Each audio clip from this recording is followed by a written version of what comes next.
आज इसी में हम लोग आगे बढ़ते हैं थोड़ा। आज समझते हैं कि ज्योतिषियों के लिए ये कैसे स्टार्टिंग की जाए। भाई कोई आता है, विवाह के बारे में पूछता है, तो क्या देखना है हमें। तो सबसे पहले देखिए, जो कुंडली है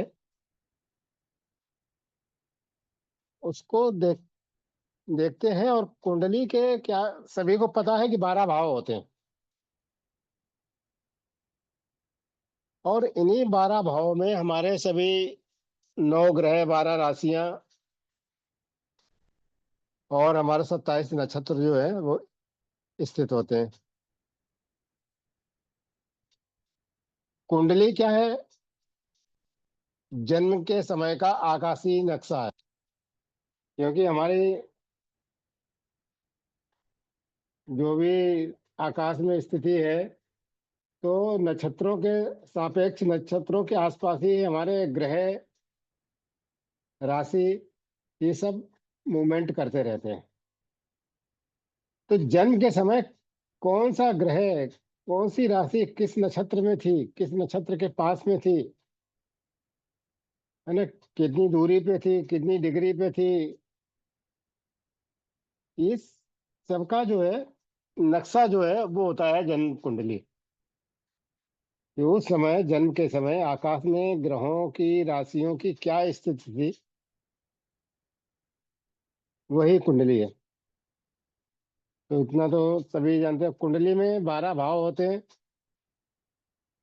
और 12 भाव जो गिनने का तरीका होता है वो एंटी क्लॉक वाइज होता है। प्रथम भाव, द्वितीय भाव, तृतीय भाव, चतुर्थ भाव, पंचम भाव, षष्ठ भाव, सप्तम, अष्टम, नवम, दसम, एकादश और द्वादश। इन्हीं 12 भाव में हमारे जीवन का सब कुछ निहित है। कोई भी प्रश्न, किसी भी तरीके का प्रश्न कहीं भी संसार में किसी का ऐसा नहीं है कि जो इन 12 भावों से अलग हो। चाहे वो जातक का हो, किसी भी क्षेत्र का, जीवन के, वो भी इन्हीं 12 भावों में ही कहीं ना कहीं होगा।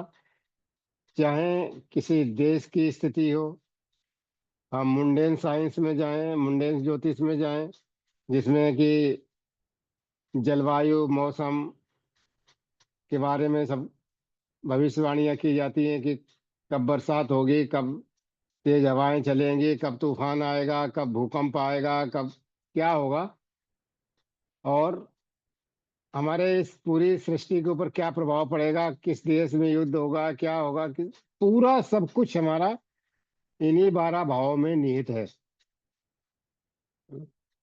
जीवन की कोई भी घटना इन 12 भावों से अलग नहीं है। ये 12 भाव जो है, एक तरीके का कॉरपोरेट ऑफिस जो होता है बड़ा, कोई गवर्नमेंट का ऑफिस होता है, उस गवर्नमेंट ऑफिस में कई डिपार्टमेंट होते हैं, कई विभाग होते हैं। कोई कुछ देखता है, कोई कुछ देखता है, कोई कुछ देखता है। सबके काम बटे हुए होते हैं, सबके विभाग बटे हुए होते हैं। उसी तरीके से हमारे ये 12 भाव है, ये हर भाव का अपना अलग महत्व है, अपना अलग कार्य है। हर भाव अपना अलग अलग कार्य देखता है। जैसे ब्रीफ में थोड़ा सा बताएं, जैसे प्रथम भाव, प्रथम भाव जो है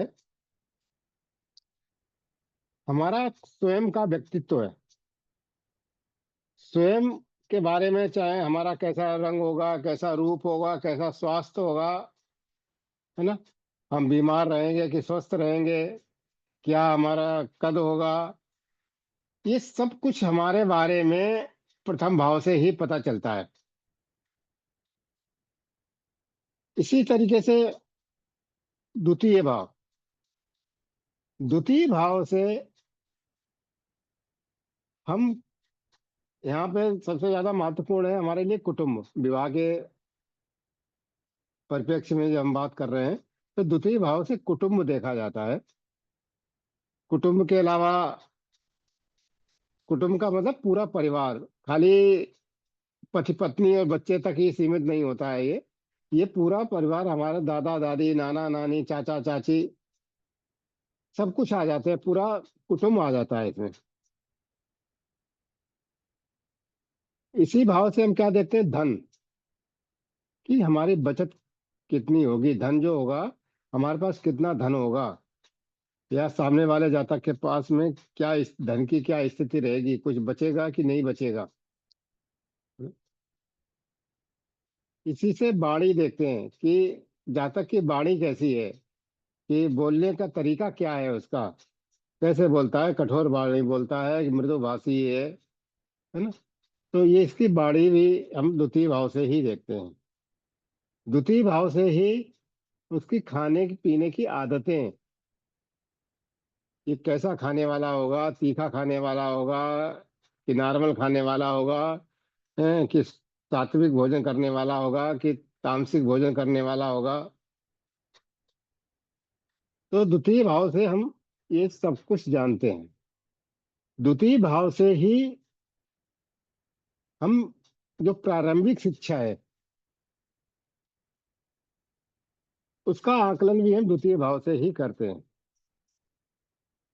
क्योंकि हमारे जीवन में जब हमारे शिक्षा का उदय प्रारंभ होता है, तो सबसे पहली शिक्षा जो होती है हमें कुटुंब से ही मिलती है।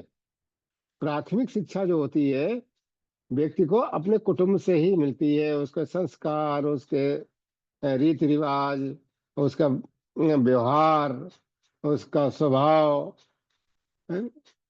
ये सब कुछ हमें द्वितीय भाव से ही देखने को मिलता है। तो इसलिए द्वितीय भाव विवाह के परिप्रेक्ष्य में महत्वपूर्ण है, क्योंकि ये परिवार है। इसी तरीके से तृतीय भाव, तृतीय भाव हमारा पराक्रम का भाव है। पराक्रम मतलब हम अपने जीवन में अपने कर्म के प्रति कितने सजग हैं, क्या हम काम करने की स्थिति में हैं, क्या हमारा स्वभाव ऐसा है कि हम लग के काम करते हैं, क्या हमारा स्वभाव ऐसा है कि हम आलसी हैं। तो ये सब जो है तृतीय भाव से देखते हैं। और तृतीय भाव से इसके अलावा भी बहुत सी चीजें देखी जाती हैं। जैसे आजकल के जमाने में तृतीय भाव बहुत महत्वपूर्ण हो गया। इससे जितना भी कम्युनिकेशन है हमारा, जो आजकल जो कहते हैं कि नेटवर्किंग जो भी है, या कंप्यूटर के द्वारा, या कह रहे हैं कि किसी भी माध्यम, संचार माध्यम से जो भी हम कम्युनिकेशन करते हैं, बातचीत करते हैं, वो सब तृतीय भाव है ना। तृतीय भाव और भी हमारी छोटी पूरी यात्राओं का भी भाव है, कि छोटी पूरी यात्राएं जो हम करते हैं डेली की, अपने चाहे वो सर्विस पे के प्लेस पे जाने को, बहुत से लोग जो होते हैं ना कि 100 किलोमीटर, 50 किलोमीटर की यात्रा डेली करते हैं अपने ऑफिस जाने के लिए, है ना, बड़ी बड़ी जगहों में। तो ये छोटी छोटी जो यात्राएं होती हैं, ये तृतीय भाव से ही देखी जाती हैं। जितना भी टेली कम्युनिकेशन है, जो भी हम आजकल पढ़ रहे हैं, जैसे आज हम जो क्लास ले रहे हैं, ये क्या छाया है। हम लोग आमने सामने तो बैठे नहीं है, केवल एक दूसरे की छाया देख रहे हैं, है ना। जो राहु है, छाया क्या है, राहु है। तो तृतीय भाव जो है वो राहु का आजकल माना जाता है, क्योंकि जितना टेलीकम्युनिकेशन है, जितना क्लासें वगैरह चल रही हैं, जो भी चल रहा है, सब राहु के अंडर में चल रहा है, और वो छाया ग्रह है। तो ये क्या है, हम लोग छाया ही है। तो तृतीय भाव काफी महत्वपूर्ण है। हमारे पड़ोसियों का भाव भी है, कि हमारे पड़ोसी कैसे होंगे, क्या होंगे, ये सब तृतीय भाव से पता चलता है। इसी तरीके से चतुर्थ भाव, चतुर्थ भाव बहुत महत्वपूर्ण है, क्योंकि ये सुख भाव कहलाता है। जो भी हमारा पारिवारिक माता का जो भी सुख है, या परिवार का सुख है, वो चतुर्थ भाव से ही देखते हैं। चतुर्थ भाव से ही हम अपने भूमि भवन वाहन का जो भी सुख हमें मिलता है वो चतुर्थ भाव से ही हम आकलन करते हैं। कितनी प्रॉपर्टी होगी, क्या कौन सा वाहन हमारे पास कैसा होगा, किस तरीके का होगा, ये सब चतुर्थ भाव से हम देखते हैं। हमें सुख मिलेगा कि नहीं मिलेगा, माता का सुख मिलेगा कि नहीं मिलेगा। तो इस तरीके की जो बातें हैं वो हम चतुर्थ भाव से ही विचार करते हैं। और चतुर्थ भाव हमारी शिक्षा का भी है। मतलब प्राइमरी एजुकेशन के बाद की जो शिक्षा है वो हम चतुर्थ भाव से देखते हैं, और उसके बाद की शिक्षा पंचम से देखते हैं। कई भावों से हम शिक्षा देखते हैं। हम नवम भाव से भी देखते हैं, द्वादश भाव से भी देखते हैं, अष्टम भाव से भी देखते हैं। शिक्षा के कई भाव हैं, सबके स्तर अलग अलग है। तो हमारा वैवाहिक जीवन, विवाह का संदर्भ में बात करें तो चतुर्थ भाव बहुत महत्वपूर्ण है, क्योंकि ये पारिवारिक सुख है।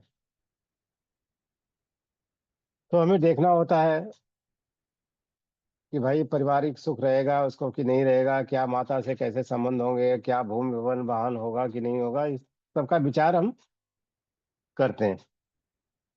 तो इसलिए विवाह के संदर्भ में ये महत्वपूर्ण भाव है। उसी तरीके से पंचम भाव, पंचम भाव का भी अपना रोल बहुत जबरदस्त है। पंचम भाव से शिक्षा तो है ही, शिक्षा है, मनोरंजन है, संतान है, संतान का सुख है। ये सब पंचम भाव से देखते हैं। पंचम भाव से आजकल के जो शेयर बाजार वगैरह है वो भी हम पंचम भाव से देखते हैं। पंचम भाव से हम अपना कैसा जीवन रहेगा, मनोरंजन पूर्ण रहेगा, कैसा रहेगा, वो सब हम पंचम भाव से देखते हैं। पंचम भाव संतान का है, इसलिए हमारे वैवाहिक जीवन के लिए बहुत ही महत्वपूर्ण भाव है। क्योंकि विवाह में हम क्या देखते हैं, ये देखते हैं कि भाई संतान होगी कि सामने वाले की नहीं होगी, है ना। भाई संतान के लिए ही विवाह किया जाता है, देखा जाए तो संतान का विचार हम पंचम भाव से करते हैं। इसलिए पंचम भाव भी विवाह के परिप्रेक्ष्य में बहुत महत्वपूर्ण हो जाता है। इसी तरीके से षष्ठ भाव, छठा भाव, छठा भाव कहा जाता है जनरल भाषा में रोग, रिपु और ऋण का है। लेकिन आज देश काल परिस्थितियों के हिसाब से देखा जाए तो छठा भाव बहुत महत्वपूर्ण हो जाता है। छठा भाव जहाँ बीमारी का तो है, लेकिन छठे भाव से हम अपना कंपटीशन वगैरह जो है वो सब छठे भाव से देखते हैं। कर्म जो किया जाता है, मतलब नौकरी है तो नौकरी का कंपटीशन वगैरह जो भी पर है, कोई भी प्रतियोगिता है, किसी भी तरीके की प्रतियोगिता है, वो हम छठे भाव से देखते हैं कि हमारा कैसा रहेगा। तो इसलिए छठा भाव भी, परिवार को चलाने के लिए हमें कर्म करना पड़ेगा, और कर्म में हमारा अच्छा रहेगा कि नहीं रहेगा, है ना।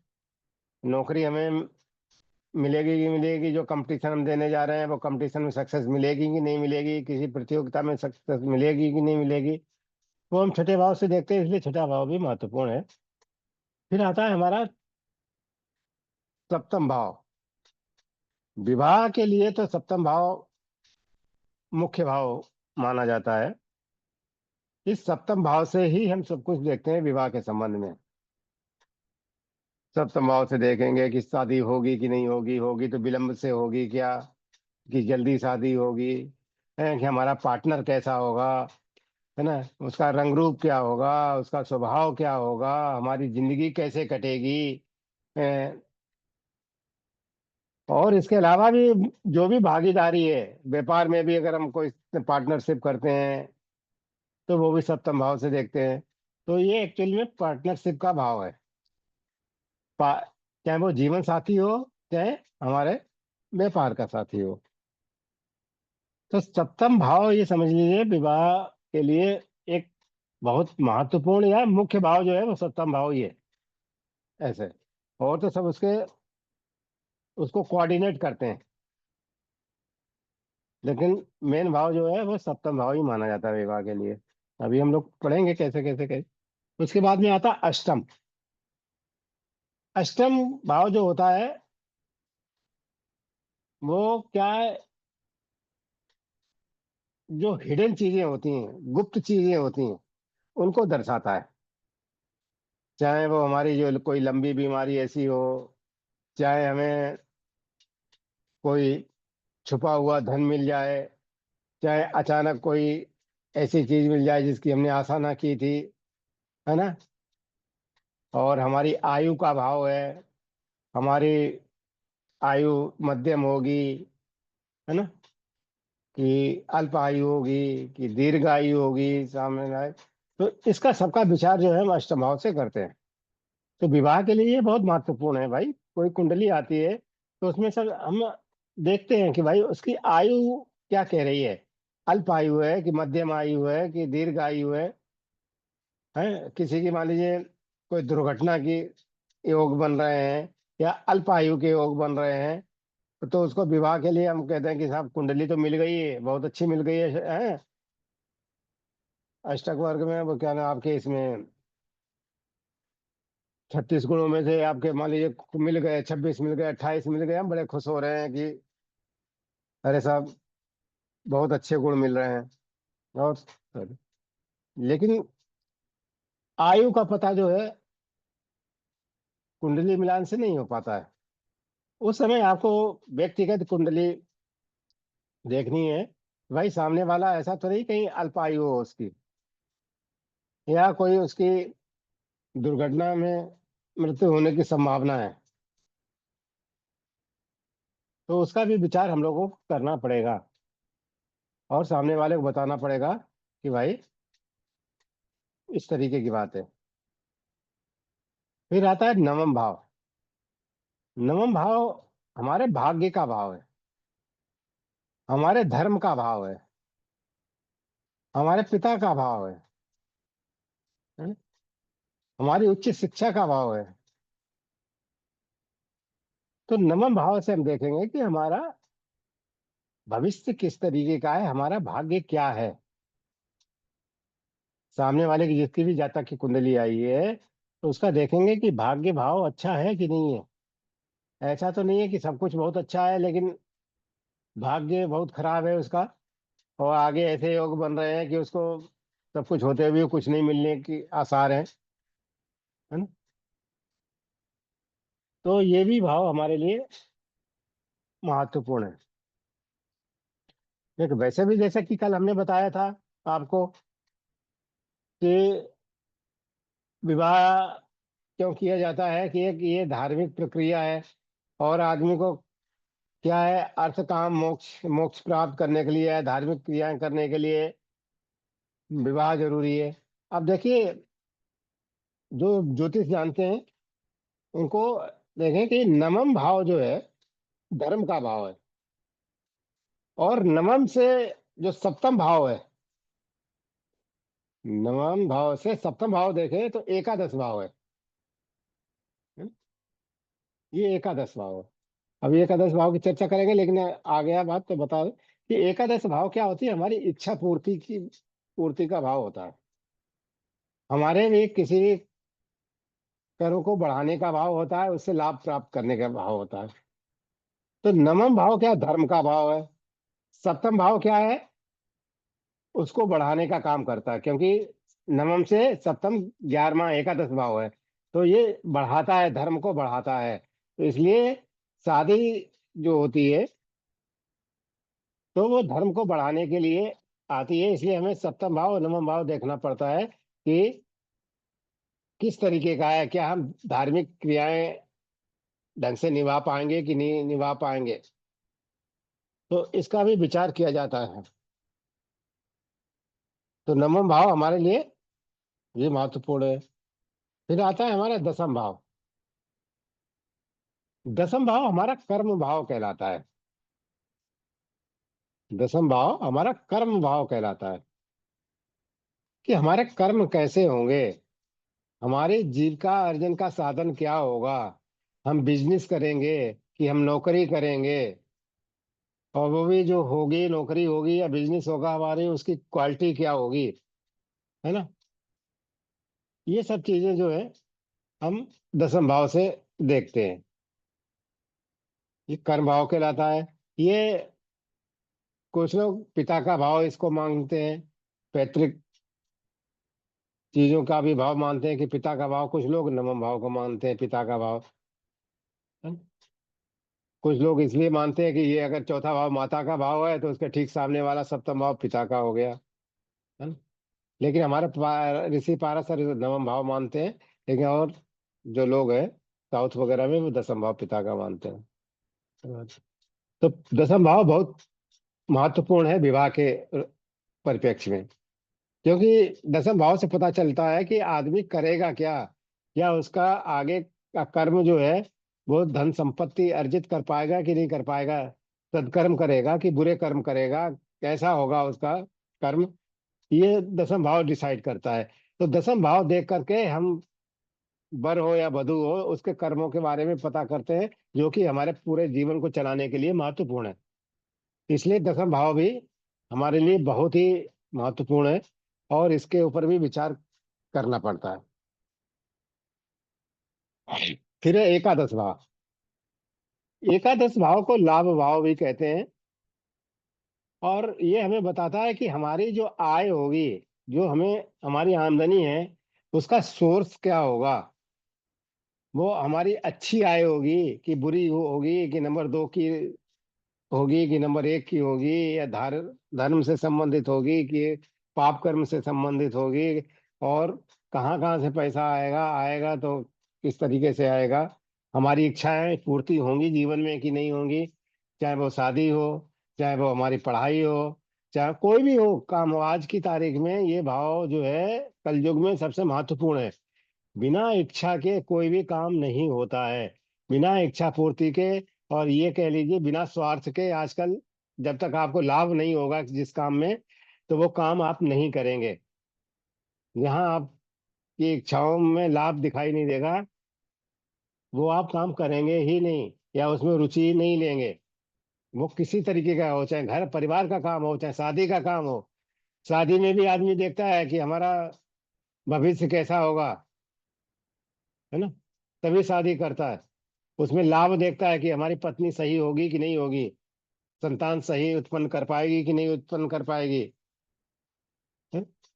और हमारा साथ देगी कि नहीं देगी, है ना, समाज में हमारी मान प्रतिष्ठा रखेगी कि नहीं रखेगी। इस तरीके से कुछ न कुछ स्वार्थ होता है जरूर। चाहे वो हमारा बच्चों से संबंधित हो तो बच्चों से भी हमारा स्वार्थी नियत है, माता पिता से हमारा स्वार्थ नियत है, सबसे हमारा कहीं न कहीं अल्टीमेटली स्वार्थ नियत होता है।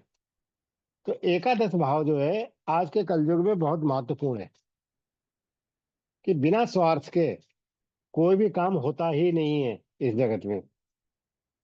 बहुत निस्वार्थ भाव से काम करना तो एक पहेली सी है। अदरवाइज एकादश भाव जो है वो इच्छा पूर्ति का भाव है। तो हर काम के लिए ये भाव हमारे हमें देखना ही पड़ेगा। फिर होता है हमारा द्वादश भाव। द्वादश भाव जो है वो वैसे तो एक जनरल वे में कहते हैं कि साहब हमारा खर्च का भाव है, लेकिन द्वादश भाव से हम बहुत कुछ देखते हैं। ये भाव जो है हमारे लिए क्या है, मोक्ष का भाव माना गया है। द्वादश भाव जो है मोक्ष का भाव है, क्योंकि जितने भी हम कर्म करते हैं अपने जीवन में, उसका अल्टीमेटली हमारा उद्देश्य जो हमारे ऋषि मुनि शास्त्रों ने बताया है, वो बताया है मोक्ष प्राप्त करना, मतलब इस संसार के बंधन से मुक्त होना।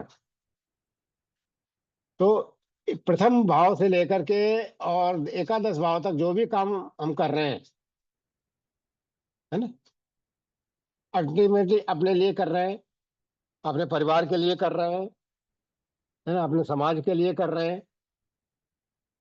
तो इन सब कामों को करने का हमारा जो तरीका रहा है, उसी के हिसाब से द्वादश भाव के फल हमें मिलते हैं। खर्च है तो हमारा खर्च कैसा होगा, हमारा खर्च क्या धार्मिक कार्यों में होगा, क्या हमारा खर्च जो है बुरी आदतों में खर्च होगा, क्या हॉस्पिटल के चक्कर हमें लगाने पड़ेंगे, क्या कोर्ट कचहरी के चक्कर हमें लगाते रहना पड़ेगा, उसमें खर्च होगा, है ना, क्या जेल हो सकती है हमें हमारे कर्मों से सामने वाले जातक के, तो ये सब चीजें जो है द्वादश भाव से देखते हैं। तो द्वादश भाव से का भी महत्व है हमारे विवाह के लिए, कि भाई सामने वाला जो है वो उसका खर्च जो होगा तो वो किस तरीके का खर्च होगा, है ना? क्या वो विदेश जाने के योग भी हम देखते हैं तो द्वादश भाव बहुत महत्वपूर्ण हो जाता है। विदेशी आय जो है वो द्वादश भाव से देखते हैं कि विदेश से हमें इनकम होगी कि नहीं होगी, या विदेश जा पाएंगे कि विदेश यात्रा होगी, ये सब चीजें द्वादश भाव नवम भाव इनसे सबसे देखते हैं। तो द्वादश भाव भी महत्वपूर्ण है विवाह के परिप्रेक्ष्य में, क्योंकि ये अगर स्ट्रांग है हमारे विदेश जाने के चांसेस अच्छे हैं सब। उच्च शिक्षा का भाव है, उस शिक्षा के लिए हमें जाना है विदेश, तो उससे हमारे क्या होगा, आय बढ़ेगी, हमारी आमदनी बढ़ेगी, हमारे नौकरी अच्छी लगेगी, अच्छा पैसा पैदा होगा, जिससे कि हम सुखी रह सकते हैं, हमारा जीवन सुखी हो सकता है, हमारा परिवार सुख में चल सकता है। तो सप्तम भाव के लिए ये भाव भी महत्वपूर्ण है। तो इस तरीके से हम लोगों ने देखा कि कुंडली के 12 जो भाव हैं वो सभी अपना अपना रोल प्ले करते हैं। उनका सबका अपना अपना काम है, और अपने अपने हिसाब से कि किस भाव में किस तरीके के ग्रह बैठे हुए हैं, किस तरीके की राशियां बैठी हुई हैं, क्या उनका कॉम्बिनेशन है। डिफरेंट डिफरेंट जो कॉम्बिनेशन बनते हैं उन सबका जब हम लोग अध्ययन करते हैं, कैसा कॉम्बिनेशन है तो क्या रिजल्ट होंगे, वो सब हम इस कुंडली से ही के 12 भावों से हम देखते हैं। ठीक है। तो विवाह के लिए खाली हमारा सप्तम भाव ही उत्तरदायी नहीं है, उसके लिए हम परिवार देखेंगे दूसरा भाव, कि भाई परिवार सप्तम भाव में तो हम खाली शादी हो गई, लेकिन शादी के बाद में परिवार को भी देखना, अगर परिवार का हमारा योग अच्छा है कि अच्छा परिवार का योग है, इसका मतलब शादी होगी अच्छी होगी। पंचम भाव को भी देखना कि संतान भाव है, कि संतान अच्छी होगी कि नहीं होगी। भाई जो हम शादी कर रहे हैं तो क्या पत्नी जो है वो संतान पैदा करने की स्थिति में है, या कोई दिक्कत तो नहीं है उसके, या पुरुष है, पुरुष ऐसा तो नहीं है कोई उसको संतान पैदा करने में सक्षम ना हो, और नपुंसक हो या कुछ भी हो, है तो वो संतान पैदा ही नहीं कर पाएगा। तो संतान के अच्छे योग हैं कि नहीं है, तो वो भी हम बहुत महत्वपूर्ण हो जाता है। तो ऐसा नहीं है कि केवल सप्तम भाव को देख करके ही हमने सब कुछ डिसाइड कर लिया। उसके अलावा सप्तम के अलावा भी हम नवम भाव भी देखते हैं, उसका भाव अच्छा है कि नहीं है। और सबसे ज्यादा महत्वपूर्ण है एकादश भाव, कि भाई इन सबकी इच्छा है भी कि नहीं है। कई बार क्या होता है कि सप्तम भाव तो बहुत बढ़िया है, लेकिन सामने वाले की इच्छा ही नहीं है शादी करने की। बहुत अच्छे योग बन रहे हैं कि भाई शादी हो जानी चाहिए इस योग में, लेकिन सामने वाले की इच्छा नहीं है, तो क्या कर लोगे, योग क्या करेगा, है ना? तो इसलिए शादी के लिए, विवाह के लिए सप्तम भाव तो है ही है, उसके अलावा हमें द्वितीय भाव, पंचम भाव और एकादश भाव के ऊपर बहुत गहन अध्ययन करना चाहिए, है? कि उसके पास में धन वगैरह रहेगा, उसकी वाणी कठोर तो नहीं है, उसका घर परिवार कैसा रहेगा, उसकी पंचम भाव से उसकी संतान के साथ में कैसे रिलेशन रहेंगे, संतान होगी कि नहीं होगी। बहुत सी स्त्रियों की कुंडली में आप देखिए ऐसे योग बनते हैं कि गर्भपात की बहुत ज्यादा समस्या हो जाती है ना? तो क्या ये ऐसे योग हैं कि पता चला कि एबॉर्शन वगैरह के चांसेस बहुत ज्यादा, मिसकैरेज के बहुत ज्यादा चांसेस हैं, तो भी हम उसको देख करके सावधान कर सकते हैं कि भाई ये इस स्थिति बन सकती है आपकी, है ना? और सप्तम भाव तो हम विचार करते ही हैं कि भाई पार्टनर हमारा जो होगा वो कैसा होगा, रंग रूप वगैरह में कैसा होगा, स्वभाव में कैसा होगा, शिक्षित होगा या शिक्षित होगा, क्या होगा, सब कुछ है। और उसकी धन कमाने की इच्छा जो है वो कैसे ही होगी, दसम भाव क्या कहता है, इन सब केवल एक ही भाव को देख करके, या खाली क्या करते हैं जैसे कि आजकल के जो माहौल चल रहा है उसमें ज्यादा ज्यादा क्या देखते हैं, सप्तम भाव देख लिया, नवांश कुंडली देख ली थोड़ी, और देख लिया कि हाँ बहुत सब कुछ ठीक है, बहुत अच्छी बात है ना? लेकिन ऐसा नहीं है। हमें बहुत सी चीजें देखनी पड़ती हैं, तब जा करके हम किसी को अच्छी सलाह दे सकते हैं।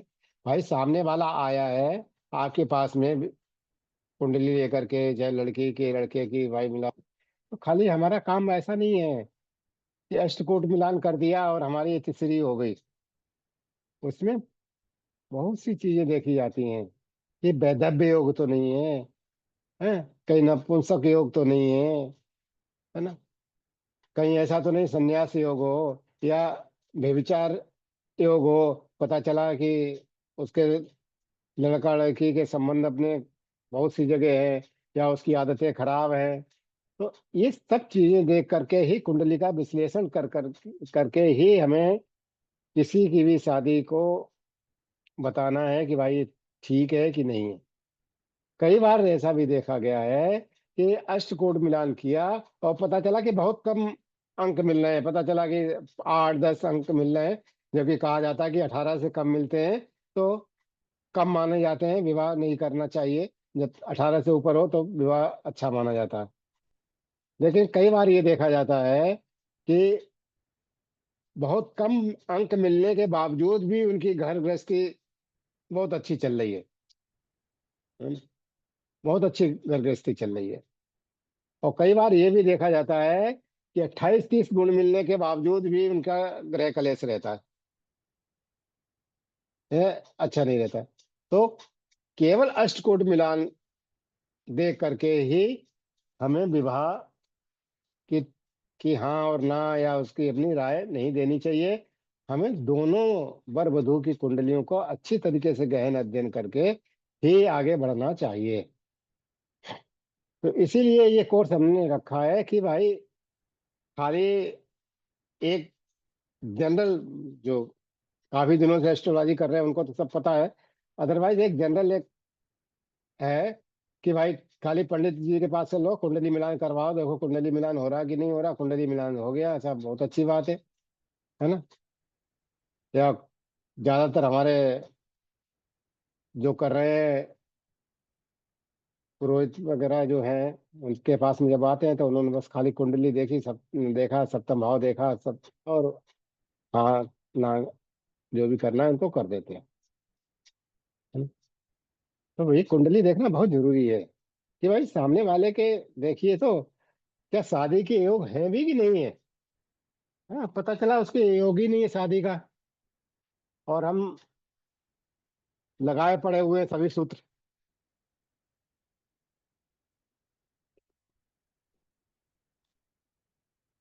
ठीक है। तो अब हम लोग एक एक पॉइंट को लेकर के चर्चा करेंगे। अब यहाँ तक किसी को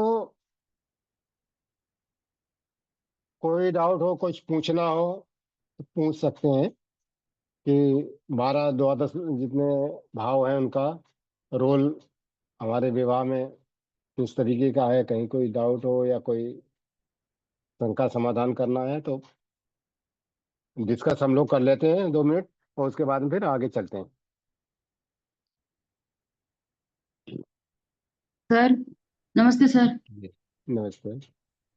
सर, मैं रमा बोल रही हूँ सर। वो जब अगर गण, जैसे कहते हैं कि अगर राक्षस और मनुष्य है तो इस तरीके से डोमिनेंस ज्यादा होता है, तो क्या गण अगर नहीं मैच हो रहा है तो क्या हम बाकी चीजें सही हैं करके हम विवाह कर सकते हैं? नहीं नहीं, नहीं नहीं, बाकी खाली एक गणित है भाई, देखो ये अष्टकूट मिलान का है, अष्टकूट मिलान भी हम लोग पढ़ेंगे आगे, है डिटेल में जी पढ़ेंगे एक एक करके। खाली गण एक, देखिए 8 पैरामीटर है उसके, जो अष्टकोट मिलान जी होता है उसके 8 पैरामीटर होते हैं, और सभी पैरामीटरों को अलग अलग वेटेज दिया जाता है, और जी।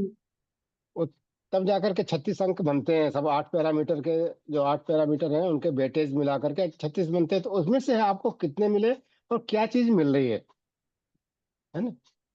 सर, कई बार ये क्या जो, होता है कि खाली गण से काम नहीं चलता, मतलब गण है लेकिन उनकी ग्रह मैत्री मिल रही है मान लीजिए, है ना? हाँ जी जी ग्रह मैत्री मिल रही है तो ठीक है, उनकी मित्रता है, ग्रहों की आपस में, जन्म ग्रहों की मित्रता है तो सब कुछ ढक जाता है ना? भले ही भाई क्या होगा, गण नहीं मिलेंगे तो केवल केवल क्या होगा कि भाई पत्नी का मान लीजिए राक्षस गण है, और जी, पुरुष का मान लीजिए देवगण है या जी। मनुष्य, तो क्या करेगा भाई?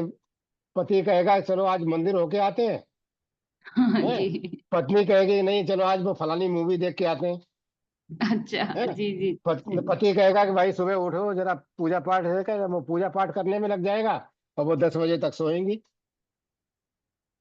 है ना? जी, तो जी, जी। ये कोई वो नहीं है, ये तो चल आजकल के समाज में चलता है। कोई है पार्टी लवर होता है, तो कोई अपने पूजा पाठ मंदिर जाने का होता है। लेकिन और भी जो पैरामीटर है वो भी देखे जाते हैं। हर पैरामीटर का अपना अपना महत्व है ना? वो हम लोग को सर अष्टकोण मिलान जब करेंगे तब उसमें डिटेल से हर उसका पैरामीटर को पढ़ेंगे, है सर ना? वो तो ठीक है, जैसे हम ये भी कहते हैं कि जो राक्षसगढ़ के लोग होते हैं वो भी धार्मिक होते हैं बहुत ज्यादा ही। तो हम्म। तो फिर इस तरीके से मतलब हम गढ़ नहीं, धार्मिक होते हैं लेकिन क्या है कि उनकी धार्मिकता थोड़ी सी अलग होती है, और देवों की धार्मिकता थोड़ी अलग होती है ना? जी, जी, जी। अच्छा, दोनों की देव राक्षस धार्मिक। हमेशा हमेशा किसी न किसी प्रलोभन बस ही तपस्या करते हैं कि हमें वर मांगना है ब्रह्मा जी से, ये जिससे कि हम पूरे संसार पे राज्य कर सके, पूरे संसार के ऊपर अपने का काबू कर सकें, सभी देवताओं का वध कर सकें, कोई हमें जी, मार ना सके, हम अमर हो जाए, जी, जी, है जी। ना? अच्छा, दोनों की भक्ति में फर्क है, बस यही बात। हाँ, तो इस तरीके से सबके अपने अपने अलग अलग उद्देश्य हैं। धार्मिक होना कोई ऐसी बात नहीं है, लेकिन जी, धार्मिकता जी, के बारे में उद्देश्य है। कोई तो आता है जाता है अपने हाथ जोड़ के आता है, प्रभु सबकी रक्षा करना, सभी स्वस्थ रहे अच्छे रहे, हैं? जी और सर। कोई जाता है कि भाई हम आकर के 51 रुपए का प्रसाद चढ़ाएंगे, हमारा ये काम हो जाए, है? जी। तो ऐसा नहीं है, अपना अपना अलग है, तो सभी का महत्व है अपना अपना अलग अलग, है ना? Thank you sir. और कोई? सर जी। सर जैसे मैंने एक पत्री देखी थी, उसके सप्तम में ना सारे भाव बैठे हुए थे, मतलब सारे ग्रह, 5 ग्रह इकट्ठे सप्तम में ही बैठे हुए थे। तो फिर सर हम्म। ऐसी पत्री मिलाने में दिक्कत नहीं आएगी कि जिसकी शादी होगी? नहीं, अब उसकी हम लोग अभी चर्चा करेंगे क्या होगा। भाई सप्तम भाव में बैठे हुए हैं, ठीक है, हम्म। तो शुभ ग्रह बैठे हुए हैं कि अशुभ ग्रह बैठे हुए हैं, शुभ ग्रहों की अगर दृष्टि है सप्तम पे, और सप्तमेश कहाँ बैठा हुआ है, तो सप्तमेश उसी इसका में बैठा हुआ था, हम्म। और सारे बाकी एंटी वाले बैठे हुए थे उसमें। हाँ, तो उसमें जैसे मान लीजिए देखते हैं कि अगर मान लीजिए कुछ पाप ग्रह बैठे हुए हैं या पाप ग्रहों की दृष्टि है, और शुभ हम्म। ग्रह की दृष्टि गुरु की या शुक्र की, इस तरीके की दृष्टियां नहीं है, तो उसको जीवन में हमेशा कोई ना कोई दिक्कतें आती रहेंगी, है ना? ओके। आएंगी, है ना? ओके। भले ही उनके जी। स्वभाव आपस में तालमेल नहीं खाएगा, है ना? हम्म। और कई बार ऐसा भी होगा कि भाई अगर शादी नहीं हो तो शादी में विलम्ब भी हो सकता है, और कई बार ऐसी स्थितियां भी बनती हैं कि शादी नहीं भी होती है। हम्म। तो वो स्थिति पूरी कुंडली के विश्लेषण से ही हम लोग जान सकते हैं, है ना? जी सर। जी सर। और कोई?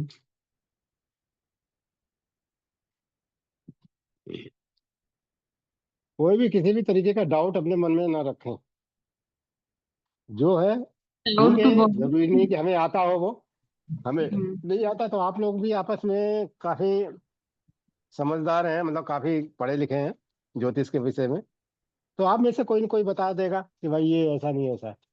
नहीं सर, प्रश्न तो बहुत है, पर वही हो रहा है कि कहीं ये आपके आगे का विषय है और हम पहले ही पूछ ले रहे हैं, तो हाँ। इसलिए।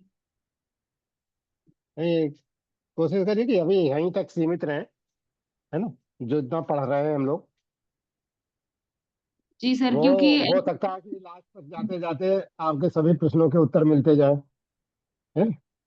जी सर, क्योंकि ऐसा होता ही है कि कभी कभी हम्म। बहुत अच्छे से मिलाई गई कुंडली होती है, परंतु बाद में जाकर के बहुत कष्ट होता है। हाँ, परंतु बिल्कुल बिल्कुल। कुछ कुंडलियां नहीं मिलती हैं और विवाह बहुत अच्छा चल रहा होता है। तो वही हम नहीं हम्म। समझ पाते हैं कि अष्टकूट से तो नहीं होता है बहुत सब कुछ, लेकिन क्या हम ऐसा देखें और कैसे हम फैसला लें वो अब वही चीज। वही तो अभी हम बता रहे हैं ना जी कि सर। सभी 12 भावों का अपना अपना महत्व है। जी सर। खाली सप्तम भाव देख करके ही सब कुछ नहीं हो जाता है, या जी। अष्टकूट मिलान से ही सब कुछ नहीं होता है। जी हमें सर। बहुत चीजें देखनी पड़ती हैं। तो सर क्या हम ये भी कह सकते हैं कि अपना भी कुछ तप होता है, मतलब व्यक्ति स्वयं में कैसा है तो उससे भी उसका जीवन मतलब कुंडली बहुत अच्छी ना होने पे देखिए भी कुंडली, देखिए कुंडली जो है, हम ही होते हैं। जो भी आपके पूर्व जन्म के संचित कर्म हैं, जी।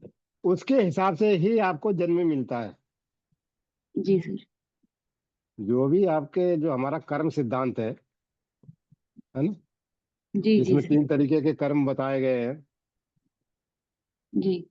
तो उसमें एक संचित कर्म है कि जो मतलब हाँ कर्म हमने प्रारंभ। किए हैं उनका अभी क्योंकि कोई भी कर्म आपने किया है अच्छा या बुरा, उसका फल तो जी। आपको भुगतना ही पड़ेगा। चाहे भले ही आपको, हमारे यहाँ कहा गया है कि 84 को करोड़ जो योनियां हैं, इनमें आपको भटकते रहना पड़ेगा। जब तक वो कर्म के फल आप भुगत नहीं लोगे, तब तक आपका पुनर्जन्म होता ही रहेगा किसी न किसी योनि में, और आपको वो पूरे करना पड़ेंगे। जी तो सर। जो संचित कर्म होते हैं हमारे पिछले जन्म के, अच्छे या बुरे, जी। उसी हिसाब से हमारा जन्म होता है। और जी सर। जन्म के समय हमारी कुंडली में उसी तरीके के ग्रह हमें विभिन्न भावों में मिलते हैं। हम लोग कुछ भी कर लें, आजकल जी। क्या है कि जरा एक नया फैशन चल गया है कि साहब वो सिजेरियन होना है, और वो आकर के पूछेंगे भाई ये डॉक्टर ने हमें ये 4 दिन दिए हुए हैं कि भाई इन 4 दिनों में आप कभी भी करा लीजिए। अब आप जी। बताइए कि कौन सा सबसे बढ़िया टाइम होगा हमें सिजेरियन कराने का, जब संतान। अरे भाई चाहे आप कुछ भी कर लो, सब बता देंगे, सब कुछ अच्छा है सब कुछ। लेकिन क्या है कि पिछले जन्म जो अभी है संचित कर्म, आपको उसी जी। हिसाब से प्रेरणा मिलेगी, या उसी हिसाब से आपके जो कुंडली होगी, कुंडली में जो ग्रह बैठे होंगे विभिन्न भावों में, वो उसी तरीके से बैठेंगे जो आपने पहले जन्म में करते आए हैं उसके। इसलिए कई बार ऐसा होता है कि बहुत देखा होगा आपने, बहुत अच्छे धार्मिक और बहुत पूजा पाठ करने वाले और कब बहुत लोग होते हैं, तो उनको भी बहुत कष्ट मिलते हैं। जी। दुनिया भर के कष्ट होते हैं। और एक चोर उचक्का और जो होता है डाकू बदमाश होता है, वो है, ऐस आराम करता रहता है जिंदगी में कि सब है, कुछ भी कर, सबको डाका डाला, हत्या की, सब कुछ किया, लेकिन फिर भी मूंछों पे ताव देके घूमता रहता है ना। जी सर। तो ये सब क्या हमारे पूर्व जन्म के संचित कर्म है। पिछले कर्मों का हो सकता है अब हमें प्रतिफल मिल रहा हो, और आगे आपको कुछ और भुगतना हो। तो जी सर। हमारे ऋषि मुनियों ने हर समस्या को बड़े गहनता से समझा और उसको डिस्क्राइब किया। धन्यवाद सर। और कोई इनके द्वादश भाव के बारे में किसी को कोई पूछना हो, शंका हो कोई, या क्योंकि हर भाव का अपना महत्व है। तो विवाह एक ऐसा संस्कार है जो केवल एक चीज से डिसाइड नहीं होता है, उसके लिए हमें बहुत कुछ देखना पड़ता है।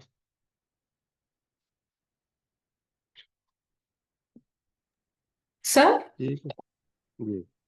जैसे पंचम में ना, पंचम भाव संतान का होता है, और उसमें अगर जैसे कि मेलेफिक प्लेनेट बैठ जाए, जैसे मंगल हो गया, राहु हो गया, या सैटर्न हो गया, तो फिर सर संतान होने में दिक्कत हो सकती है। बिल्कुल होती है भाई। अगर इसमें मेलिफिक प्लैनेट बैठे हुए हैं और एकादश भाव में भी कोई अगर मेलिफिक प्लैनेट बैठा हुआ है, कैसे जैसे मंगल बैठा हुआ है, कोई राहु और तो उसकी 7वीं दृष्टि यहाँ इसके ऊपर पंचम भाव के ऊपर पड़ेगी, है ना। तो होता है।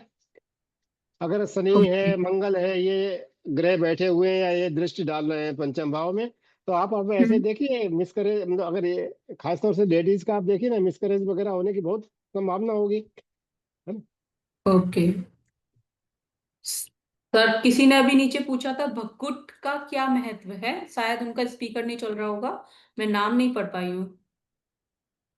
वो अष्टकूट मिलान जो होता है ना, हम्म। उसमें भकुट है, नाड़ी है, ये सब चीजें आती हैं। वो अष्टकूट कहलाता है, 8 पैरामीटर होते हैं, तो उनको लेकर के अष्टकूट बनाए। सर ऐसा भी तो मानते उनका हैं। भी हम लोग आगे डिटेल में उनकी एक एक करके चर्चा भी करेंगे कि भाई किससे क्या देखते हैं, क्या होता है, किसका कितना वेटेज होता है ना। पूरी डिटेल में उसकी हम लोग पढ़ेंगे, ऐसा नहीं। सर अष्टकूट और अष्टावक्र चार्ट जो होता है वो सेम होता है या अलग अलग चीजें हैं नहीं ये? नहीं, वो अष्टक वर्ग अलग चीज होती है, अच्छा। अच्छा ओके। वो अलग चीज होती है, ये अष्टकूट मिलान अलग चीज होती है। ओके। चलिए आज हम लोग थोड़ी सी चर्चा ये करते हैं कि सबसे पहले कुंडली देखिए, सब कुछ देखा आपने, तो अब ये देखिए क्या, ये देखिए विवाह के योग है कि नहीं है। पहले तो कुंडली में सबसे पहले देखिए कि वर या वधू की कुंडली में विवाह का योग है कि नहीं है, या बहुत ज्यादा विलंब से विवाह होने के योग है?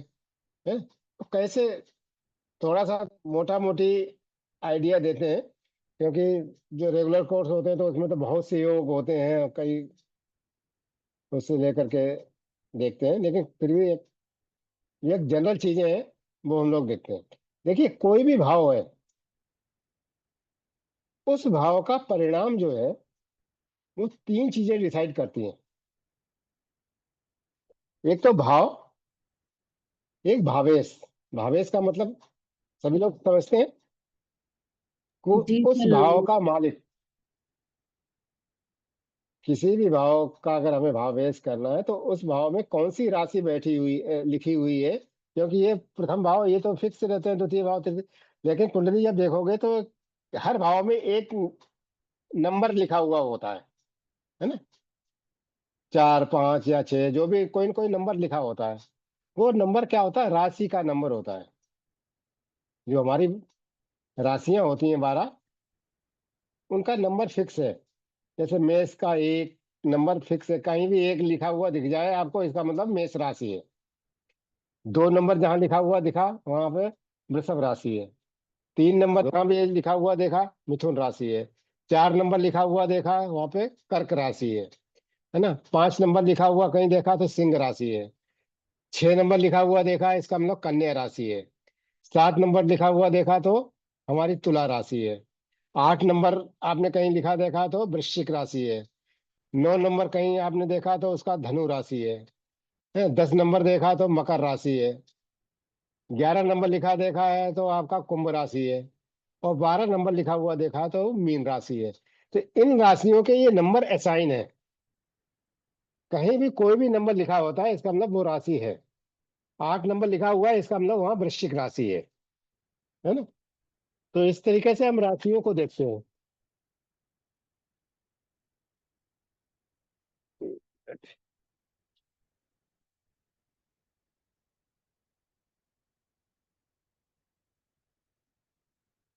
तो जो भी नंबर लिखा होता है जिस भाव में, उसका जो स्वामी होता है वो भावेश कहलाता है।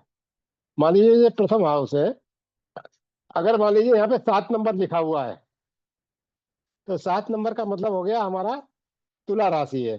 और तुला राशि का स्वामी क्या हो गया, शुक्र। तो इस भाव का जो भावेश हो गया वो कौन हो गया, शुक्र। हमारा चतुर्थ भाव है। यहाँ पे 5 नंबर लिखा हुआ है, तो 5 नंबर राशि का मतलब हो गया सिंह राशि, और सिंह राशि का स्वामी कौन हो गया आपका, सूर्य। ठीक है। तो भावेश कौन हो गया, सूर्य। मतलब ये सभी लोगों को क्लियर है कि कुछ और डिटेल में जाए। सर यहाँ तक क्लियर है। किसी को कोई कोई नया हो जिसको ज्यादा ज्योतिष का ज्ञान ना हो, तो हम लोग प्राइमरी से भी बिल्कुल एकदम इनिशियल लेवल से पढ़ सकते हैं, कोई दिक्कत नहीं। है ना? तो किसी भी भाव का फल जानने के लिए, उसकी स्थिति जानने के लिए तीन चीजें बहुत महत्वपूर्ण है चार चीज। एक तो भाव, उसका भावेश, ठीक है, और उसका कारक। हर एक जो भाव होता है उसका एक कारक ग्रह होता है ना, जो उसको गवर्न करता है। तो कारक ग्रह भी कल की कक्षा में सब पढ़ा देंगे, कोई दिक्कत नहीं। तो जैसे सप्तम भाव का हमें विश्लेषण करना है विवाह के लिए। तो सप्तम भाव में क्या बैठा हुआ है, कौन कौन से ग्रह बैठे हुए हैं, सप्तम भाव किस तरीके का है, और जो सप्तम भाव का भावेश है वो कहाँ बैठा हुआ है, इसका मालिक कहाँ बैठा हुआ है, किसके साथ बैठा हुआ है, किसकी, कौन कौन से ग्रह उसको देख रहे हैं, उस दृष्टि पड़ रही है ना, सप्तम भाव पे कौन कौन सी दृष्टियां पड़ रही हैं, वो सब चीजें हम देखते हैं। चाहे अगर मान लीजिए हमें संतान भाव, संतान के ऊपर विश्लेषण करना है, संतान, तो पंचम भाव देखेंगे कि पंचम भाव में कौन कौन से ग्रह हैं, पंचम भाव को कौन कौन से ग्रह देख रहे हैं, और पंचमेश जो इस भाव का मालिक है वो कहाँ बैठा हुआ है, किस अवस्था में, शुभ अवस्था में, शुभ ग्रह उसके साथ है या शुभ ग्रह की दृष्टि है, कोई अशुभ ग्रह तो उसके साथ में नहीं है, कोई पाप ग्रह तो नहीं है। तो उसी हिसाब से पंचम भाव का हम विश्लेषण करेंगे। मतलब प्रथम भाव है मान लीजिए, तो प्रथम भाव क्या है, हमारे स्वास्थ्य का भाव होता है, हमारे स्वास्थ्य का भाव होता है। तो हमारा स्वास्थ्य कैसा होगा वो डिसाइड करेगा प्रथम भाव, लग्न। प्रथम भाव को लग्न भाव कहते हैं। लग्न और लग्नेश, मतलब प्रथम भाव का जो मालिक होता है, प्रथम भाव में जो भी राशि है उसका जो स्वामी होता है वो लग्नेश कहलाता है, ठीक है। तो प्रथम भाव और लग्नेश, ये दो चीजें डिसाइड करेंगी कि हमारा स्वास्थ्य कैसा रहेगा। जैसे प्रथम भाव में मान लीजिए पापी ग्रह बैठे हुए हैं, है ना, तो क्या होगा, हमारे साथ हमेशा कोई ना कोई समस्या लगी रहेगी, हमारे स्वास्थ्य में कुछ ना कुछ दिक्कत बनी रहेगी, है ना। जैसे मान लीजिए शनि है तो हो सकता है हमें कोई लंबी बीमारी ऐसी लगी रहे जो लंबे समय तक चलने वाली हो, है ना। तो इस तरीके से जो है देखते हैं कि उसका भाव है। और दूसरा क्या है, इसका भावेश, जो इसका मालिक है इस भाव का वो कहाँ बैठा हुआ है। वो मान लीजिए किसी पाप ग्रहों के साथ में बैठा हुआ है, या पाप ग्रहों से दृष्ट है, या अपने शत्रु राशि में बैठा हुआ है, या अपनी मित्र राशि में बैठा हुआ है, अपनी स्वराशि में बैठा हुआ है, अपनी उच्च राशि में बैठा हुआ है, ये सब देखना पड़ता है। ये सब देखना पड़ता है कि भावेश जो है वो किस स्थिति में है। मतलब खाली एक जन्म कुंडली की बात तो है ही है, उसके अलावा नवांश कुंडली में भी हमें देखना पड़ता है कि भावेश जो है वो किस स्थिति में है। जैसे हमने जो पहले कोर्स, जिन्होंने प्राइमरी कोर्स हम लोगों से किया है, तो हमने पूरा बताया था कि जन्म कुंडली से तो आपको भाव पता चलते हैं कि किस भाव में कौन सा ग्रह बैठा हुआ, उस ग्रह की क्या स्थिति है। लेकिन नवांश कुंडली भी बनती है। तो नवांश कुंडली जो होती है वो ग्रहों का बल बताती है कि किस ग्रह में कितना बल है, कितनी ताकत है। कई बार क्या होता है कि जन्म कुंडली में कोई ग्रह नीच का है, लेकिन नवांश कुंडली में अगर वही ग्रह उच्च का हो गया, उच्च राशि में जाके बैठ गया, तो उसका बल बढ़ जाएगा, फिर वो नीच के फल नहीं देगा, फिर वो उच्च के फल देगा।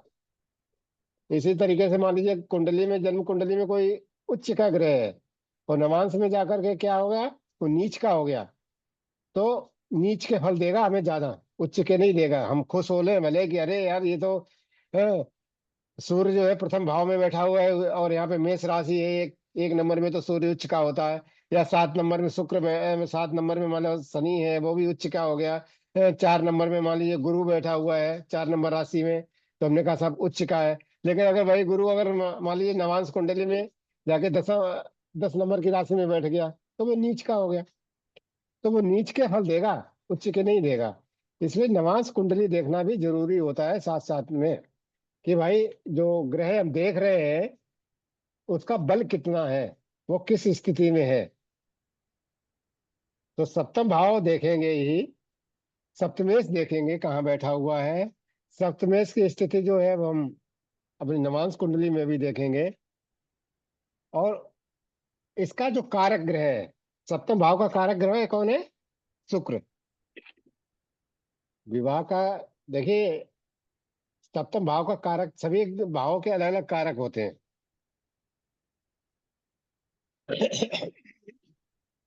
तो सप्तम भाव का बता रहे हैं शुक्र।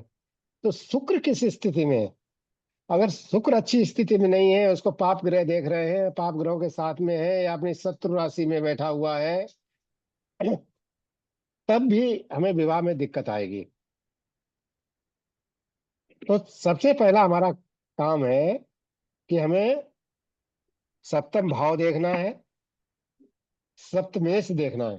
सप्तमेश का मतलब सप्तम भाव का जो भावेश है उसको सप्तमेश कहते हैं।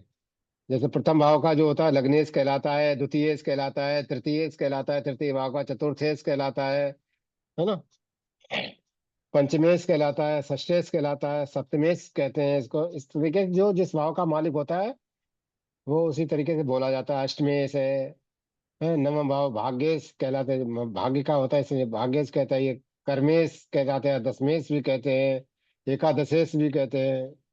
तो इस तरीके से नाम तो कई है भावों के अलग अलग, लेकिन उस तरीके से बोले जाते हैं। तो सप्तम भाव का जो स्वामी होता है वो सप्तमेश कहलाता है। मतलब सप्तम भाव में जो भी राशि लिखी होगी, जिस नंबर की राशि लिखी होगी, उसका जो स्वामी ग्रह होगा वो सप्तमेश कहलाएगा। तो सबसे पहले हमें देखना है, हमारे पास अगर कोई कुंडली आई है तो सबसे पहले हम देखें सप्तम भाव, कि सप्तम भाव जो विवाह का भाव है वो किस स्थिति में है। क्या उसके अंदर पाप ग्रह बैठे हुए हैं? क्या उसके ऊपर पाप ग्रहों की दृष्टि है?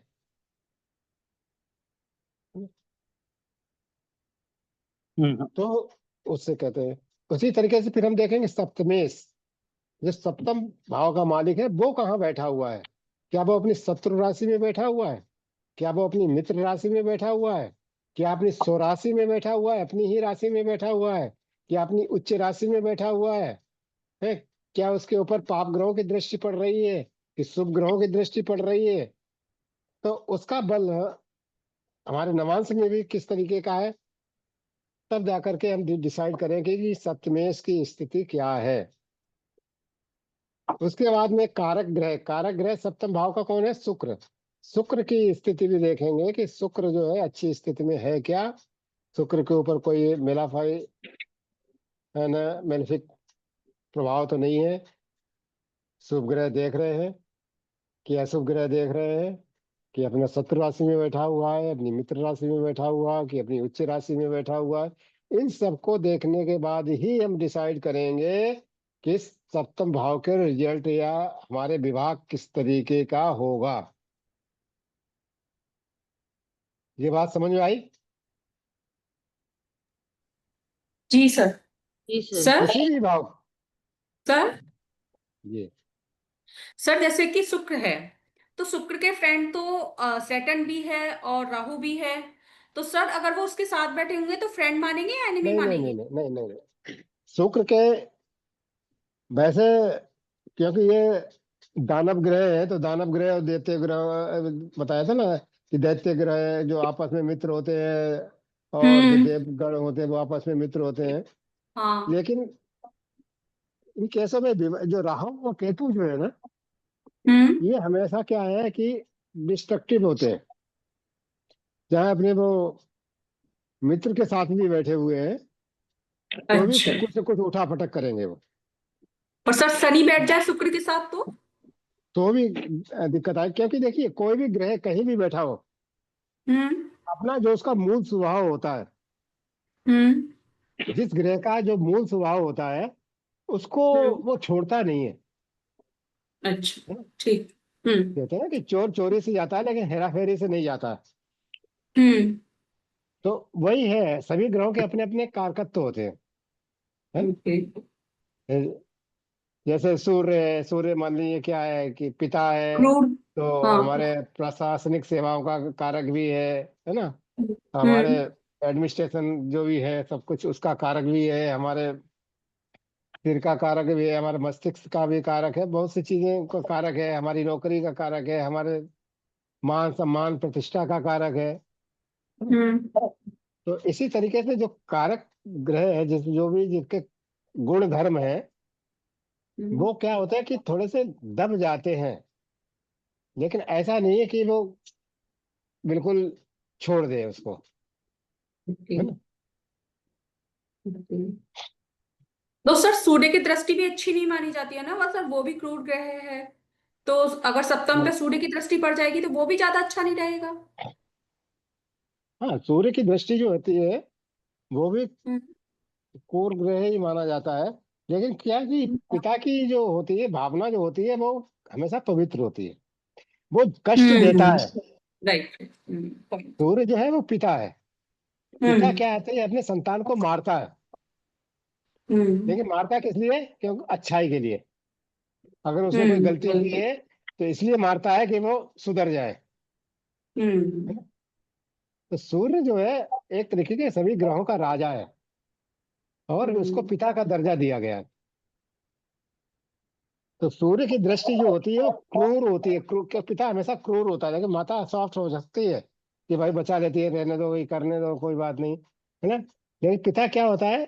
क्रूर होता है। क्रूर का मतलब ऐसा नहीं है कि कोई कसाई होता है, वो हम्म। दंड देता है, लेकिन किस लिए दंड देता है? कि ये सुधार आ जाए इसमें। हम्म। तो वो है। सही।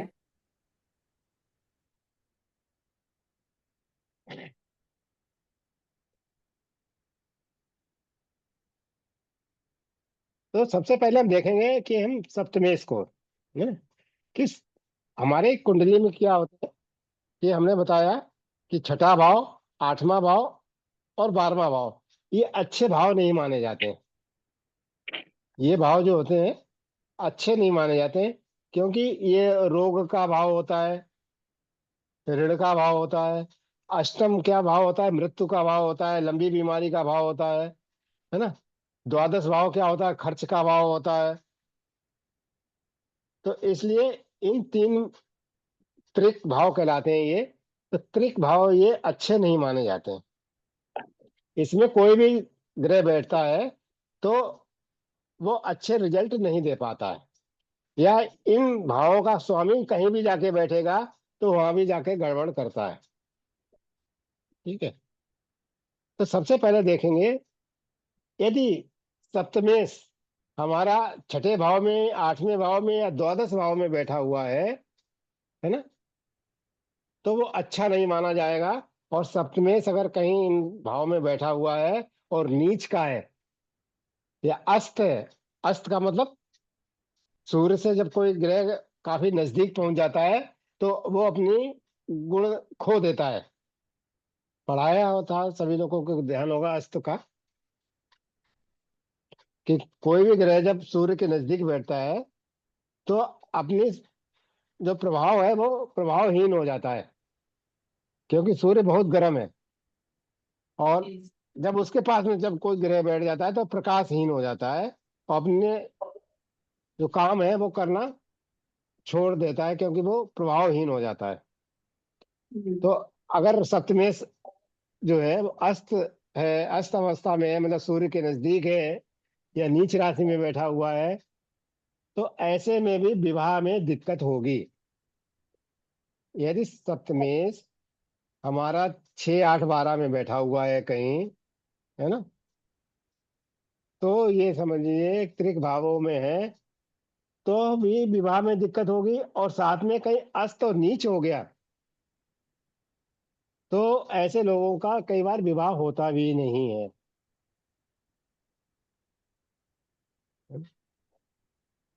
तो एक तो ये है कि सप्तमेश अगर त्रिक भावों में बैठ गया, त्रिक भाव कौन से? 6 8 12, तो भी विवाह में दिक्कत होगी। या इन त्रिक भावों का स्वामी, 6 8 12 का स्वामी यदि आके सप्तम में भी बैठ जाता है, तब भी हमें विवाह में दिक्कत होती है। क्योंकि इन त्रिक भावों का स्वामी जहां भी बैठता है वहां पे दिक्कत करता है। अगर 6 8 12 का स्वामी जो है अगर सप्तम भाव में भी आके बैठ जाएगा तो भी हमें दिक्कत होगी। ठीक है। और कई बार क्या होता है कि एक बहुत योग देखा गया है कि सप्तम भाव का स्वामी सप्तमेश 12वें भाव में बैठ जाए। है ना? ये थोड़ा थोड़ा अगर आप लोग नोट करना चाहें नोट कर लें, क्योंकि इसकी कोई हम रिकॉर्डिंग या वो नहीं देंगे। है ना? यदि सप्तम भाव का स्वामी सप्तमेश द्वादश भाव में बैठ जाए, है ना, और चंद्र राशि का स्वामी चंद्रमा जहां बैठा हुआ है उसका उस भाव का स्वामी जहां भी चंद्रमा बैठा हुआ है उस भाव का स्वामी आके सप्तम में बैठ जाए।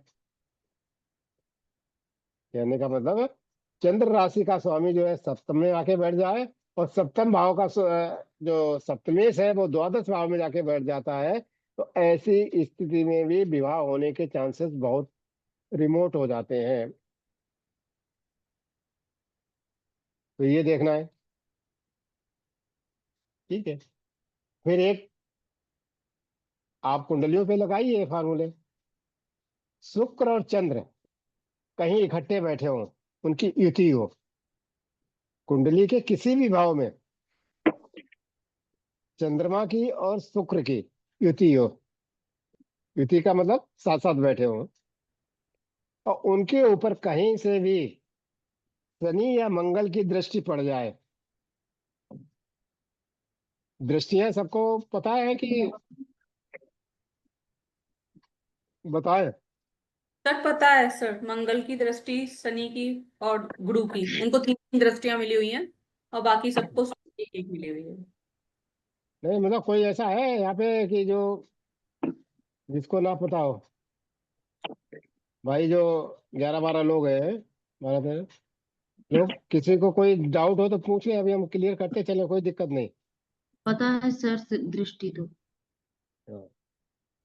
तो क्या होता है कि अगर चंद्रमा और शुक्र का कहीं संबंध मतलब ईटी हो और उसके ऊपर कहीं से भी शनि की या मंगल की दृष्टि पड़ रही हो तो ऐसे आदमियों का भी विवाह नहीं हो पाता है।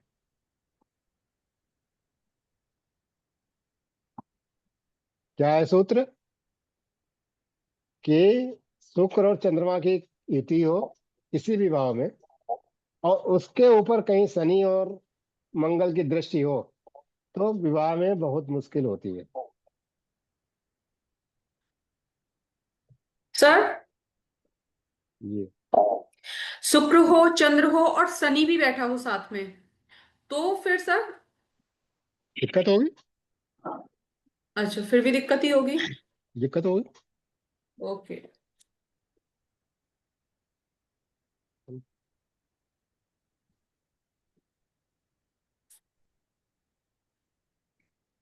ये हो गया। और क्या होता है कि अगर द्वादश भाव में सप्तमेश जो है हमने बता ही दिया कि द्वादश भाव में होगा, और सूर्य अगर सप्तम भाव में, द्वादश भाव में और लग्न भाव में, 3 भाव में, कौन कौन से भाव? प्रथम भाव में, सप्तम भाव में और द्वादश भाव में, पहले घर में, सातवें घर में और 12वें घर में यदि पाप ग्रह है, पाप ग्रह का मतलब मंगल हो गया, शनि हो गया, राहु केतु हो गए, है ना, और सूर्य को पाप ग्रह नहीं मानते, सूर्य को खाली क्रूर ग्रह मानते हैं। तो ये पाप ग्रह जो है या क्षीण चंद्रमा, क्षीण चंद्रमा जैसा आपको बताया था ना कि है, शुक्ल का पक्ष का चंद्रमा जो होता है वो अच्छा माना जाता है, मतलब शुक्ल पक्ष की अष्टमी से लेकर के कृष्ण पक्ष की अष्टमी तक होता है, तो फिर कृष्ण पक्ष की अष्टमी से लेकर के और शुक्ल पक्ष की सप्तमी तक वो अशुभ माना जाता है कई स्थितियों में। तो इस तरीके की स्थिति हो कि मतलब लग्न में भी पाप ग्रह हो, सप्तम भाव में भी पाप ग्रह हो और द्वादश भाव में भी पाप ग्रह हो। ठीक है। तो और कहीं से पंचमेश जो है ना, पंचम भाव जो है वो पंचमेश ना कह के पंचम भाव कह लो, पंचम भाव भी कमजोर हो। कमजोर का मतलब इसके ऊपर पाप ग्रहों की दृष्टि हो, तब भी विवाह होने में बहुत दिक्कत होती है। प्रथम भाव, सप्तम भाव या द्वादश भाव में पाप ग्रह हो और पंचम भाव भी पीड़ित हो, तो भी विवाह में दिक्कत होती है।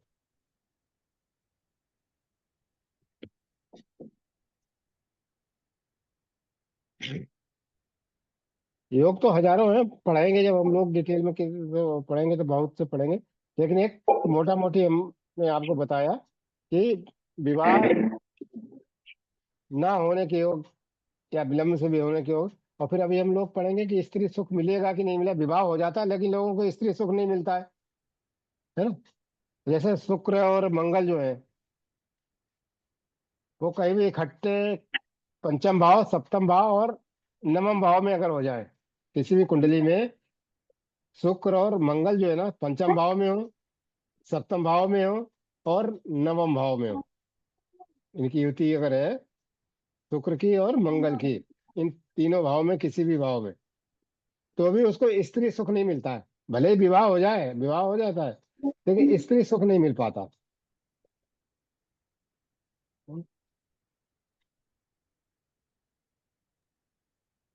गुरुजी कौन कौन से बताए थे आपने, सप्तम, प्रथम और नवम? प्रथम इसमें ये शुक्र और उसकी युति, पंचम, सप्तम और नवम।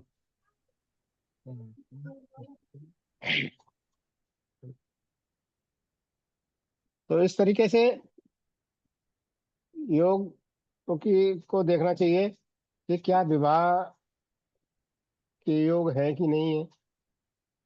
फिर इसी तरीके प्रणाम से आचार्य हमने जी। जी हाँ, मैं अनुज कुमार बोल रहा हूँ सर, जनपद बिजनौर से।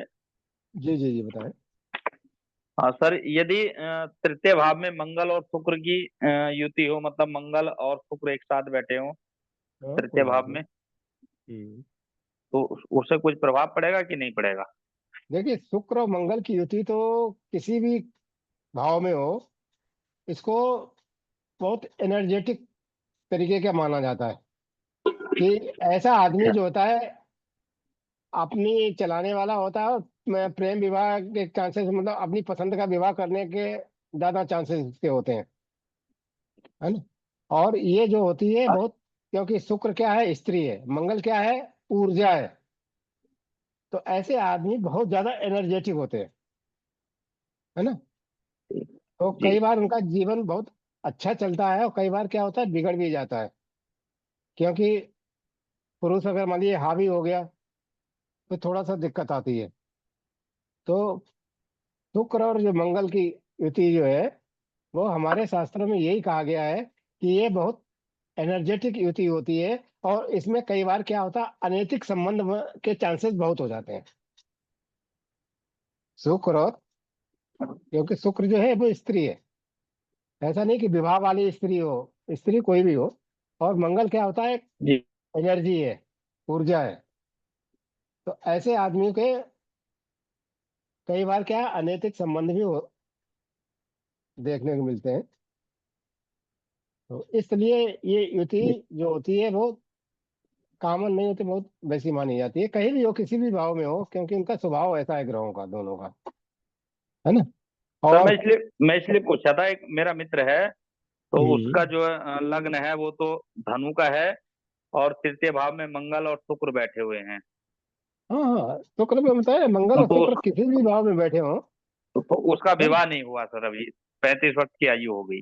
हाँ, तो उसके लिए और भी चीजें दोषी होंगी, ऐसा नहीं है खाली एक ही मंगल शुक्र है। तो पंचम भाव में उन, हाँ सूर्य और हो बुध है। सकता है उनके ऊपर किसी अशुभ ग्रहों की दृष्टि, शनि की, इनकी सबकी, राहु केतु की दृष्टियां पड़ रही हो, है ना। क्योंकि देखिए शुक्र जो है पुरुष की कुंडली में शुक्र विवाह का कारक माना जाता है, और स्त्री की कुंडली में वैदिक के हिसाब से बृहस्पति, गुरु बृहस्पति को विवाह का कारक मानते हैं। अगर स्त्री की कुंडली में विवाह जो बृहस्पति है वो कहीं पीड़ित है, मतलब बुरी स्थिति में है, जैसे मान लीजिए पाप ग्रह उसको देख रहे हैं, या नीच राशि में है, या अस्त है, शत्रु राशि में है, तो ऐसी स्त्रियों का जो विवाह होता है वो थोड़ा सा दिक्कत तलब होता है। इसी तरीके से पुरुष की कुंडली में अगर शुक्र खराब स्थिति में है तो भी उसकी अपनी स्त्री से अच्छी ट्यूनिंग नहीं रहती।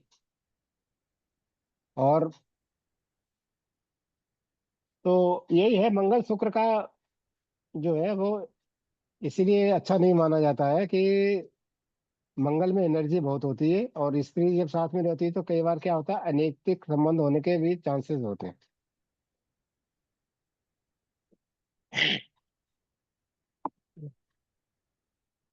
गुरुजी, ये तो पुरुष की कुंडली में है, यदि स्त्री कुंडली में योग हो तो क्या यही फल देगा? फल तो वही होते हैं ना, फल तो वही होते हैं। क्योंकि स्त्री में तो विवाह के कारक गुरु हैं, तो क्या एक ही नहीं रहेगा? नहीं, शुक्र और मंगल क्या दोनों ऐसे ग्रह है ना भाई, बताया ना कि शुक्र क्या है स्त्री, मंगल क्या है पुरुष, और वो भी आग का गोला। मंगल बहुत एनर्जेटिक आदमी है ना, पराक्रमी। और खास तौर से जैसे ये बता रहे तृतीय भाव में है, तो फिर तो मंगल कुछ ज्यादा ही पराक्रमी हो जाता है। तो ऐसा व्यक्ति कई बार इधर उधर मुंह मारता है।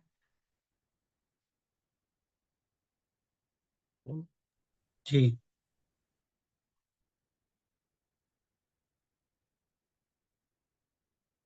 तो हम लोग इन क्लासों में एक एक करके पढ़ेंगे भाई, शिक्षा के क्या योग है, इसी तरीके से वैधव्य योग क्या क्या है, संतानहीनता के योग क्या क्या है, ये इन सब पर धीरे धीरे हम लोग चर्चा करेंगे, एक एक योग पे थोड़ा सा शॉर्ट में। ये अभी एक कुछ गिने चुने योगों की भी चर्चा हो रही थी, जब क्लासेस जो रेगुलर होती है तो उसमें तो एक एक चीज के ऊपर पता चला पूरा पूरा घंटा, दो दो घंटे दो दो क्लासें निकल जाती हैं। क्लासेस कब से शुरू होंगे सर? देखते हैं, अभी ये तो कई सोचते सोचते कई महीनों के बाद में शुरू कर पाई। फीस वगैरह कुछ डिसाइड हुई है अभी सर? कोई डिसाइड नहीं है। कुछ ऑप्शन?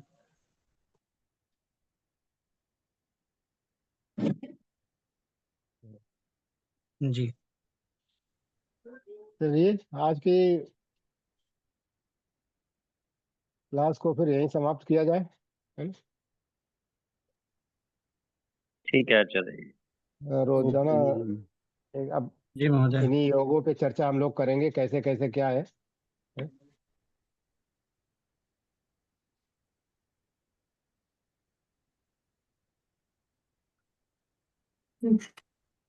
प्रणाम आचार्य जी।